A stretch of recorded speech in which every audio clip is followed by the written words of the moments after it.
بسم الله الرحمن الرحيم. السلام عليكم ورحمة الله تعالى وبركاته. وعنا ونكسن إدلهان تيمبا أخيارتا قيمها يا قدرينتا إنغا مدن الدنيا الدافية إنغا داون ساي كنا سوى هذا برنامج جارة أنا ما أنتي أنا كولا فقولي دونو ورئيسي قابن أنا لا يلا دونو قدومية عبد العال سكورة أو كمد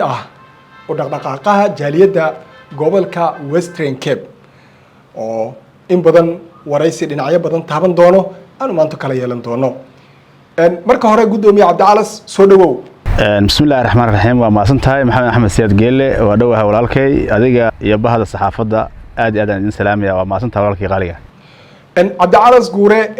waxaa tahay nin u dhaqdhaqaaqa jaaliyadda Soomaaliyeed ee gobolka Western Cape bilihii la soo dhaafay waxaa jiray dhacdooyin ka dhacay gobolka Western Cape iyo waliba nawaaxigiisa adoo soo koobaya hal iyo labo horumarada la taaban karo ee laga gaaray gobolka Western Cape jaaliyadda Soomaaliyeed ee ka gaartay iyo waliba dhacdooyinka inta aad ka warhayso hal iyo labo adoo mahadsan. waa maasantahay wariye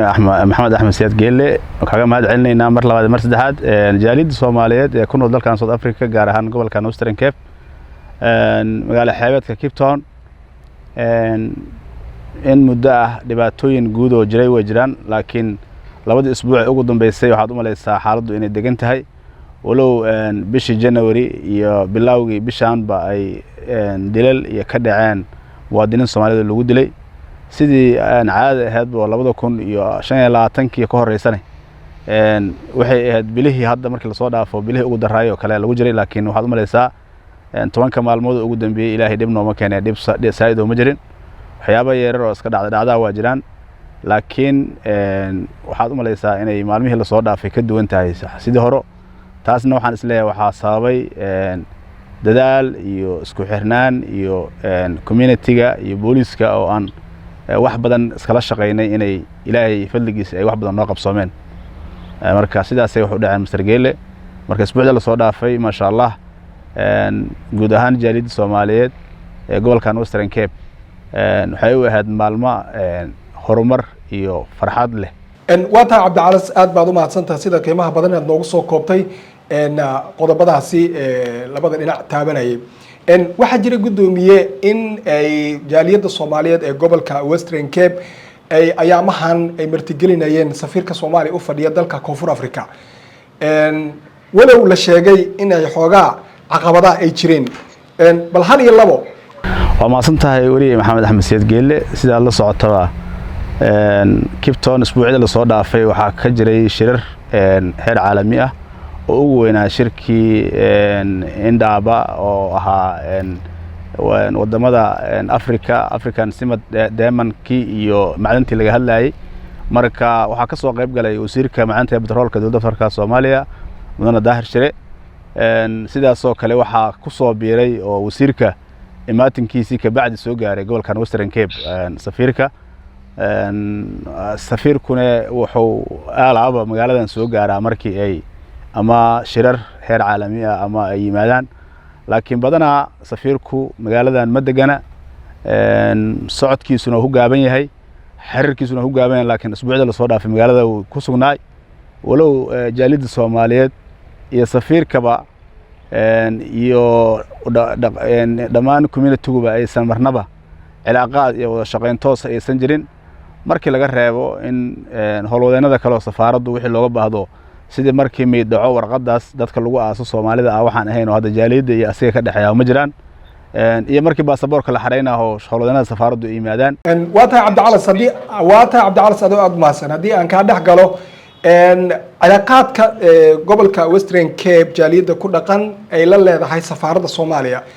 xad intee la eg ayuu la eg yahay maxayse tahay caqabadaha ugu balaaran reer Western Cape ay ka tabanayaan safaaradda Soomaaliya aad u maasantahay mudane wariye waxaa jira guud ahaan jaaliyadda Soomaaliyeed South Africa guud ahaanba kaliya ma ahan gobolka Western Cape safiirku wuxuu u muuqdaa nin diblomaasiyadii u yimiday iyo jaaliyadda Soomaaliyeedba markii laga reebo inay jaaliyadda Soomaaliyeed markastaba dawladnimada iyo marxaladii la soo maray waa safiirkii saddexaad ama kii afraad baan dhihi karnaa dalkan soo maray oo la soo magacaabay Allah u naxariisto safiirkii ugu horeeyay wuxuu ahaa Sayid Shariif sayid shariifna jaaliyadii ugu horeysay oo booqdo waxay ahayd jaaliyadda Gauteng iyo jaaliyadda Cape Town waana labada meelood jaaliyadaha ugu badan joogaan safiirku waxaad dareensan tahay oo dadka Soomaaliyeed ka cabanayaan ugu daraa sanadkii dhamaaday waxaa magaalada Cape Town lagu dilay 56 qofood oo muwaadiniin Soomaaliyeed ah oo isugu jira dad shil ku dhintay iyo dad xanuun u dhintay iyo dad la dilayba oo dhalinyaro u badan daadoodu 18 iyo 25 u dhaxaysay ku geeriyooday waxaad ka warqabtaa in isla bisha December sanadkii hore 3 muwaadiniin Soomaaliyeed hal meel ku lagu dilay sidoo kale January-dina 2 muwaadiniin Soomaaliyeed ayagana sidoo kale la dilay marnaba uma suura galin inuu jaaliyad iyo asagoo cilaaqaad xiriir kala dhaxeeyo ama u yimaado marka dadka jaaliyada waxay dareemayaan inaysan haysanin safiir la damqada oo la dareena oo bulshada Soomaaliyeed dhibaatooyinka gaara iyo dhacdooyinka ku dhacay aysan marnaba aysan u dareensaneen inay dalkoodii safiirka Soomaaliya ku matalayay oo san u damqasho aysan jirin xiriir iyo cilaaqaad jaaliyada iyo safiirka ka dhaxeeya oo san jirin alaaba safiirka waxa la arkaa markii qof kale oo ka socdo Cape Town wuxuu yimid 2 jeer mar oo ra'iisul wasaare ku-xigeenka yimiday iyo mar kale oo shirki uga qayb galay petroleumka iyo hadda oo shirki energy ka yimiday markaasna wasiir yimaado oo imaanayay marnaba ma dhicin asiga iyo jaaliyada shir u dhaxeeya oo asigoo madax banaan oonan marnaba raali ka ahayn markasta wuxuu rabaa in qof saddexaad jaaliyada asiga iyo qof saddexaad waa tahay maadsan Cabdicalas waxaa tiri isagoo gooni u socdo safiirka wali lama uusan kulmin ama uma uusan imaanin jaaliyada Western Cape ma la dhihi karaa caqabadahaas taakada ah ama tabashada ah jaaliyada Western Cape ay qabto ayaga dhankooda ayay ka timid ma la dhihi karaa maadaama aysan cilaaqaad fiican aysan lahayn safaaradda mise waxaa la leeyahay safiirka ayaan jaaliyada cilaaqaad fiican la lahayn oo dhibaato gooniya isagana uu tabanayo maxay tahay isdiidmada cad ee banaanka taala ee u dhaxaysa labada dhinac waa maasan tahay wariye Maxamed Axmed Siyaad waa su'aal fiican safaaraddu waa safaaradda Soomaaliyeed jaaliyada Soomaaliyeedna waa meesha ugu baahi badan yihiin safaaradda hadda waad la socotaa waa safaarad Soomaaliyeed oo la iibiyay 3 safiir oo ka horeysay ilaahay uma suura galin inay dhul safaarad Soomaaliyeed leedahay ama jaaliyada Soomaaliyeed ama dawladda Soomaaliyeedba ay dawladda Soomaaliyeed leedahay ku shaqeeyaan asiga ayaa nasiib u yeeshay sida hadda jaaliyadu qabtana waxaan aaminsanahay ama jaaliyadu badanaaba qabtaaba inuu culeysyadii iyo dhibaatooyinkii oo safiirada hore soo maray jaaliyada ayaga isfaham waagi mid ka daran hadda uu dhex yaalo oo safiirku sababay taasoo ah kala qaybin bulsho kala geynta iyo inuu san marnaba raali ka ahayn inuu bulshada isu keeno iyo inaysan jaaliyada Soomaaliyeed marnaba aysan ugu fadhin micno kaliya maalintii baasaboor la xareynaa iyo maalintii mashaariic dana oo leeyahay inuu la soo xiriiraha markii danahooda ama dhibaatooyinkoodu gaaraan aysan dhicin caqabado badan iyo culeysyo badan oo intan safiirkan uusan gelin ka hor jaaliyada aysan qabinay hadda la kulmeen marka sidaas sababtay in jaaliyada iyo safiirka ay marnaba u suura gali weyso inay isqaataan waxaadna aaminsanahay inay safiirka xaqiisa ka timid culeyska iyo isqaadasho la'aanta jaaliyada iyo safiirka sababtoo safiirku jaaliyad Soomaaliyeed oo halkan joogto u yimiday asigiya marka wuxuu ku noqday caqabad iyo inuu dadka Soomaaliyeed ama jaaliyadiba dhexdooda ay u arkaan nin maalin boqola isticmaala oo uusan marnaba raali ka ahayn midnimadooda wada jirkooda arintaasna jaaliyada Soomaaliyeed shock weyn ay ka qaadeen naxdin weyn ay ka qaadeen arintaasna marka waa arin aan leenahay safiirku wali dabaqabashu leeyahay safiir mar labaad mar saddexaad ka damqo dadkaaga iyo jaaliyadaada mideysana ku anfacayso marna ku anfacayso dana kuuma jirto inaad isku dirto ama kala geyso ama qolo gooniya farqa ku qaadatay jaaliyada mideysana safiirka dantiisu ku jirtaa intaasna waa baaqa aan rabno inaan u dirno laakiin guud ahaan jaaliyada Soomaaliyeed waxa dareensanahay ama aan u aragnaa ama guud jaaliyadu ay dareensan tahay safiirku inuu maalintoodan safaaradda bulshadu ka leedahay waxa waaye waa meesha u baahi badan tahay baasaboorka laga xareystaa dhalashada laga qaataa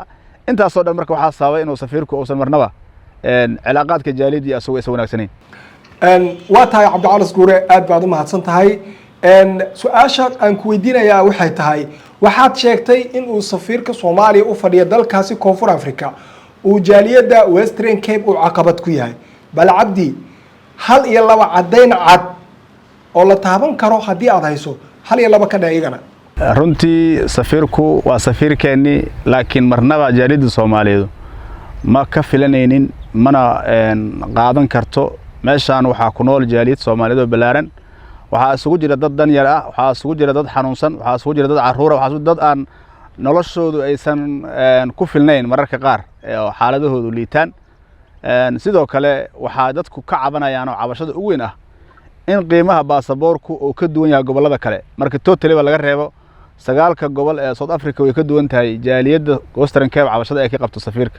taasoo ah lacag u dhiganta ama ku dhawaad aan ka yarayn lacag $300 aan ka yaraynay ku baxshan baasaboorka lacagtaasoo 4500 oo ran ah oo lacagta dalkan South Africa ahay ku bixiyaan baasaboorka qaadashadiisa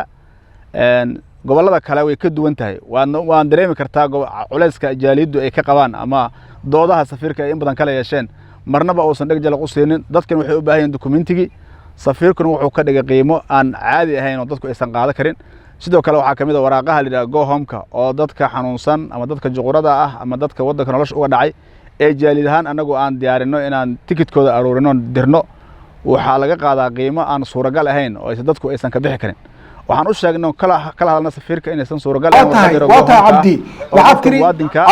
cabdi adoo aad u maadsan waxaad sheegtay in gobolka Western sagaalka gobol ee gobolka waddanka Koonfur Afrika Western Cape inaysan ku qiimo ahayn dhan walba ahaataba ma noo qeexi kartaa gobolada kale value-ga ama qiimaha lagu siiyo baasaboorka ama maxaa ku dhaha go home-ka sidoo kale hadda gobolka Gauteng iyo gobolka Limpopo iyo North West in 3,000 rana laga qaadaa Kazulu Natal 3,000 rana laga qaadaa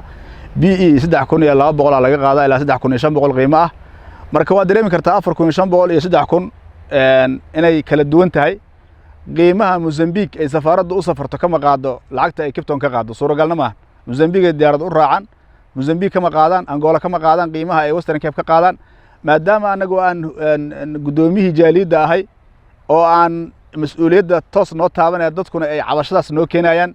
safiirka waxaan ka dalbanay oo aan miiska u saarnay oo wasiirka batroolka xataa oo goobjoog ka ahay cabashooyinkii dadku u gudbiyeen oo asigana hortiisa oo goobjoog ka ahan u sheegnay inaysan suuragal ahayn gobolka Western Cape oo san qaadi karin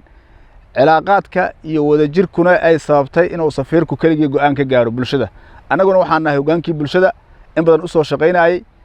hor taagnay muddo ka badan 13 sano anoo gudoomiyaha jaaliyadda ahay oo aan ka shaqeynay gobolka Western Cape afartii safiiro asiga ka horeysay saddex safiiro asiga ka horeysay meel aysan kala gaarin asiga jaaliyaddu ay kala gaareen maadaama guriga uu yahay guri safaaradda loo iibiyay hanti Soomaaliyeed ay tahay oo qarashkii maalintii hore oo ka yar yahay maanta inuu dhulkuba oo kira oo guriga ka baxay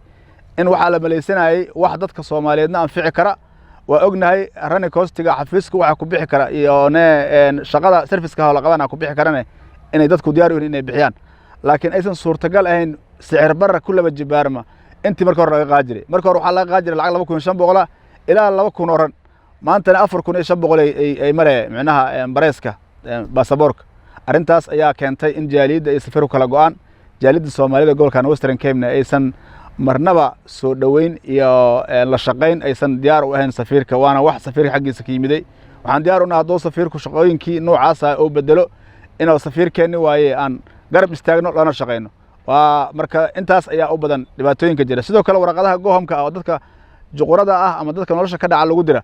waxay noqdeen qiimo aan la bixi karin oo saa'ida sababtoo ah qof aad dareemi kartaa qabiilku lacag soo aruurshay ama community-gu soo aruuriyeen oo nolosha ka dhacay oo la diraa warqad yar oo go home-ka oo dalkii Soomaaliya ku aada qaar waxaa jira warqadaas inta awoodi waayay markii la aruursho $1,000 ama $1,000 ay ku cuni lahaayeen intay socdaan ama looga dhigi lahaay baaki dhijiray nolol maalmoodkeedii ay noqotay in safaaradda ay tiraahdo daan la bixinin suuragal ma waa taa cabdi marka la yiraahdo warqadda go home-ka dadka sidaad sheegtay nolosha ka dhacay ama kuwa xanuunsan oo kaleeto dib loogu soo diro dalkii Soomaaliya ayagana ma si la mid ah goboladii oo kaleeto ayay qiimaha u kala duwan yihiin mase qiimaha waa ay ka sameeyeen kuwa waa qolkiiba boqol way ka duwan tahay mana la mid ahan hadda waxa Kipton laga qaado iyo waxa Khawtiin laga qaado oo isku mid ma ahan way ka duwan tahay iyaduna marka cabashooyinka la qabay ay qayb ka tahay waxyaabaha keenay marka waxa ah inay dadku aysan safaaradana nacbayn dawladnimada nacbayn laakiin aysan marna malaysanaynin in culaysya ka badan midka haaya ka badan la dul saaro intaas ayaa cabashooyinka ugu badan jaaliyadu qabtaa waa tahay Cabdi Calas waxa tiri in ay jaaliyada Soomaalida Western Cape ay cabasho u gudbisay safiirka ma idinka aqbalay cabashadii aad u gudbiseen mase waxaad u aragtaa cabashadiina in ay tahay waxba kama jiraan ama wax meel aan laga soo qaadaynin markii koowaadna maahan markii labaadna maahan jaalid ahaan mar kastaba waxaan kala hadlaynaa safiirka caqabadaha jira iyo culayska jira waan u sheegaynay walina waxaan rabnaa inaan u sii sheegno ugu nasteexayno safiirku inuu qaato laakiin intii aan faraynaba ma jiraan wax jixinjaxa ama wax ninka la yiraahdo ka soo dabcida meeshii aan kala hadalnay meeshaas ayaana sababtay jaaliyadu inay maanta iyo maar kastaba ay u taagan tahay inay cabashooyinka muujiyaan sidaas awgeed marka ma jirto wax soo dabaca ama ilaa hadda oo tilaabaha u qaaday inuu ka jawaabo cabashooyinka jaaliyadu ay gudbisay gudoomiye safiirka intuu ku sugnaa gobolka Western Cape kulamo gaar ah ayuu la yeeshay jaaliyada qaybaheeda kala duwan maxaa la taaban karaa oo ka soo baxay kulamadaas uu la yeeshay jaaliyada maadaama gudoomiyaashii iyo waliba jaaliyada qaarkood ay aad dhaliilo ay u jeedinayaan maadaama dadka qaarna uu kulamo la yeeshay hadal haynta magaalada ka jirto kulamadaas maxaa ka soo baxay waa su'aal fiican safiirku intii uu meesha joogay gabi ahaanba horta wuxuu u imaaday shirkaas oo wasiirka uu u soo tubar raacay oo wasiirka gadaashiisa uu ku yimid safar qorsheysan oo mujaalid ugu socday ama mujaalid kulmay ma ahan jaalida Western Cape asagana waxa u dhaxeeyay xuduud iyo balan inuu fuliyo ay ahayd walina jaalida Soomaaliyeed ee gobolkan Western Cape uga fadhida adinkuna saxaafadiyatiina waa baari kartaan dhalinyaro yar oo iska tiktokareeya iyo dad noocaas oo yiri waxaan la kulmay jaaliyadii odayaasha gobolkan jooga ee Western Cape ee Soomaaliyeed indheer garadka iyo ganacsatadii iyo hogaankii kale jaaliyada ee gobolkan ku noolaay iyo dadka ka shaqeynaya arrimaha bulshada civil society-ga marnaba ma kulmin wax qarsoona ma ahan waxa taqaaniin waaye dad la yaqaan waaye dad reference iyo magac la waaye dadka Western Cape ku nool oo og yahay oo hogaanka u haya odayaasha hadii ahleed marka waa arki kartiin baraha bulshada taala dad Soomaaliyeed oo sawir iskala galay ama ayagoo dana kala ama xaflado u socdo inta dhex galay sawir la qaaday waa laga yaabaa oo bejka soo saaray laakiin gabi ahaanba ma jirta jaaliyad Soomaaliyeed iyo kulan isaga dhex maray ay ku kulmeen ama arinta gobolka iyo jaaliyada oo kala hadlay dad waad arkayseen oo comments weydiinayo Home Fariska ayaan dib ku qabnaa iska leh suuragal ma ahan qof qaxootiyo inuu wasiir uga dacwado Home Faris 24 ga laga qaaday dadka noocaas oo iska dhalinyarada oo iska tiktokerka oo aysan fikradaas iyo asuguna oo san macna weyn ku fadhino dadka dhalinyaro ah ayuu san la kulmay halkaas iska been abuuraba jaaliyada la kulmay jaaliyad odayaashada joogan hogaankeeda joogo bulshada joogto qorshihiisa oo san ku soo talagalin inuu jaaliyad la kulmo wasiirkaas u yimiday waxyaabaha waxa keenay qayb kamid ah ama bulshada si kala dilaa in been abuur la sheego oo qofka laga been abuurto jaaliyada laga been abuuro jaaliyada Soomaaliyeed haddaan ku faraa waxay diyaar u tahay safiirka in la shaqeyso waxayna diyaar u tahay cabashooyinkii iyo tabashooyinkii jiray oo safiirka loo gudbiyay maalintuu 1 iyo 2 iyo 3 ka jawaabo oo jaaliyada iyo asiga iyo dhamaan bahda saxaafadda ee halkan joogtana ay ogaal u yihiin maalintii wixii safiirka iyo jaaliyadu isku waayeen oo xalliyo jaaliyada Soomaaliyeed waxay diyaar u tahay inay safiirka la shaqeyso wada shaqeyntuna ay dhex marto intii arintaas xalkeeda laga gaaraanay suuragal maahan safiirkuna nin hadda ninka la yiraahdo oo bisil ama u diyaarsan xalkiis jaaliyadu u dhiibtay inuu ka jawaabo ma ahan laakiin waa sugeynaa insha Allah taala jaaliyada Soomaaliyeed markasta waxay diyaar u tahay dawladnimada waxay diyaar u tahay garab istaaga waxay diyaar u tahay inay la shaqeyso safiir kasto dalka yimaado mana aan safiirkan kaliya ku horan wala shaqeyn jireen saas awgeed marka jaaliyada Soomaaliyeed ee safiirka oo la kulmay total ma jirto waa tahay Cabdi Calas aad maadsan tahay ma la dhihi karaa jaaliyada oo gobolka Western Cape qayb kamid ah ayaa si hoose safiirka ula shaqeyso taasna ma la dhihi karaa waa sababta uusan dadkii indheer garadka ah ama waxaan ku raadayto mugga iyo miisaanka kule gobolka Western Cape uusan wax maxaan ku rahdaa meel kasoo qaada uusan u siinaynin. aad u mahadsan tahay. kulamada ugu dambeeyay oo kale hadda dad dhalinyaraha waxaa jiray jaamacadaha ka soo baxay ee voluntary ula shaqeynayay inay foomka u buuxiyaan dadka Soomaaliyeed muwaadiniinta ah. qaar kamida waxaa meesha loogu geeyay shahaado sharaf ah la idin sii doonaa, shahaadadaas la idin guddoonsiin doonaa, safiirkiyaas shahaado idin guddoonsiinayo markuu meesha tagane sawirro iyo waxa uu la galay inuu jaalida la kulmo ka dhigay gabdho yar yar iyo wiilal yar yar oo la yiri safiirka shahaado idin guddoonsiinaa maadaama aad voluntary ku shaqeynayseen sidaas lagu geeyay in la yiraahdo jaalidan la kulmay waa dareemi kartaa inaysan waxaas aysan wax mas'uul ama dad madaxa ay ka suuroobin. saas awgeed marka anagu mar kasta waxaan diyaar u nahay xaqiiqda in la wajaho. safiirkan waxaan leenahay safir xaqiiqda wajah runta iyo hoggaanka jaalida Soomaaliyeedna waa taqaanaa meesha jiraan ka abaar. anaguna waxaan diyaar u nahay inaan dawladnimada la taageerno lana shaqeyno waana la shaqeyn jirnay oo haddaba kuwa safaaradda gadayaan ahayn oo safaaradda dhaqaalaha ku bixiyay oo safaaradda Soomaaliyeed iibiyay ayadoo marka safaaradda Soomaaliyeed dadkii iibiyay inaad maanta ka dhigto dad aadan macnaha jaalid waan ahayn oo adiguna aad iska isticmaasho waxyaabaha aan munaasab ahayn. sidaas awgeed jaalid Soomaaliyeed oo midaysan safiirka oo qaabilay ma jirto. waana ogtiin wariyaashiyatiin arintaas waa baari kartaan dadkana waa kala taqaaniin. waa tahay aad baad u mahadsan tahay Cabdicalas Guure wareysigaas qiimaha badan ee aad nasiisay waanu kaaga mahad celinaynaa. tan iyo kulantideena dambe waxaan idinkaga tegaynaa aniga Cabdicalas iyo Indo oo dhanka kaamirada ah sida iyo nabadgelyo.